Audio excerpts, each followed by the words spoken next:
అందరికీ నమస్కారం అండి. మన ఛానల్ని సబ్స్క్రైబ్ చేసుకున్న వాళ్ళందరికీ పేరు పేరున కృతజ్ఞతలండి. ఈరోజు వీడియో ఏంటంటే వైశాఖ అమావాస్య ప్లస్ శని త్రయోదశి సందర్భంగా ఎలాంటి విధి విధానాలు పాటించాలో ఈ వీడియోలో క్లుప్తంగా మనం అయితే తెలుసుకుంటామండి. మనిషి జాతకంలో భయంకరమైన జాతకపర శని దోషాలు, రాశిపరంగా ఉన్న శని దోషాలు సులభంగా నుంచి బయటపడాలి అంటే ఈ వైశాఖ మాస అమావాస్య చాలా శక్తివంతమైంది. ఈ అమావాస్య శనివారంతో కూడి వచ్చింది కాబట్టి శనిని అమావాస్య అంటారు. శనివారంతో కలిసి వస్తే మే 16వ తేదీ శనివారం రోజు వైశాఖ అమావాస్య అయితే వచ్చింది. అయితే ఈ శని అమావాస్య రోజు చాలా ప్రత్యేకత ఉంది. అది ఈ ఏంటంటే శనీశ్వర జయంతి. మనకు గ్రంథాలు ఏం చెప్తున్నాయంటే వైశాఖ మాసంలో వచ్చే అమావాస్య రోజు శని జయంతిగా జరుపుకుంటారు. నవగ్రహాల్లో శనీశ్వరుడు జన్మించిన ఈరోజు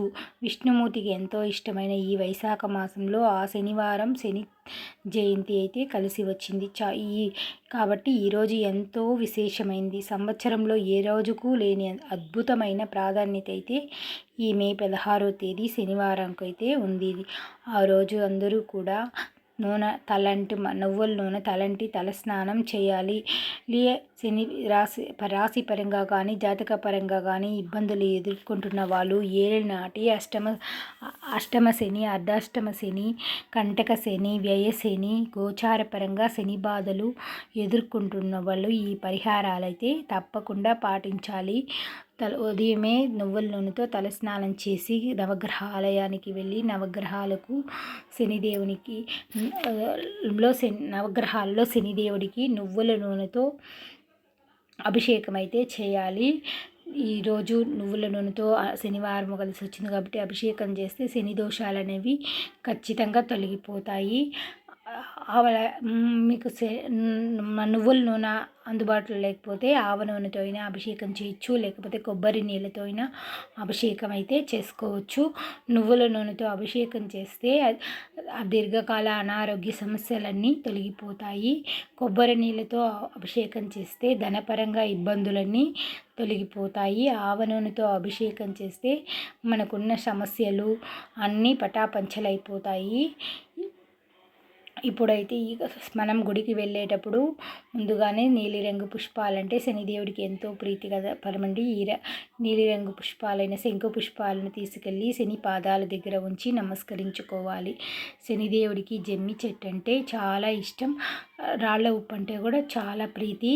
శని దగ్గర పిడికెడు ఉప్పు, రాళ్ళ ఉప్పు అయితే పాదాల దగ్గర ఉంచి నమస్కరించుకున్న, జమ్మి ఆకులు ఒక పిడికుడు ఆయన పాదాల వద్ద ఉంచి నమస్కరించిన మనకు ఈ శనిదేవుడి యొక్క అనుగ్రహం వల్ల ఏళ్ళనాటి శని దోషాలు ప్రభావం చాలా వరకు అయితే తగ్గిపోతుంది. ఈ రెండిట్లో ఏది చేసినా జాతకంలో ఉండే దోషాలు, రాశిపరంగా ఉండే శని దోషాలన్నీ సులభంగా అయితే మనం బయటపడవచ్చు. శనిగ్రహ భగవాను యొక్క అనుగ్రహం అయితే పొందవచ్చు. ఇంకొక ముఖ్యమైన విషయం అండి, ఈరోజు ఈ చిన్న పని చేస్తే శనిదేవుడి పరిపూర్ణ అనుగ్రహం మనకు కలుగుతుంది. ఒక నల్లని వస్త్రాన్ని శని భగవానికి సమర్పించి నమస్కరించినచో మనకు ఏళ్ళనాటి శని అనేది ఖచ్చితంగా అయితే దూరం అయిపోతుంది. ఇవేమీ చెయ్యలేము మేము అని అన్నప్పుడు ఇవన్నీ మాకు జమ్మి ఆకులు తెచ్చిపెట్టడం, నల్ల వస్త్రం కప్పడము, ఉప్పు సమర్పించడము ఇవేమీ చెయ్యలేము అని అనుకున్నప్పుడైతే నవగ్రహాలకు 25 ప్రదక్షిణలు చేస్తే సరిపోతుంది. అంటే సూర్యుడితో కూడా కలిపి చేస్తేదా ప్రదక్షిణలు సరి అవుతుంది. ఒక్క శనిగ్రహానికే చేయకూడదు, సూర్యునితో కూడా కలిపి చేస్తేనే.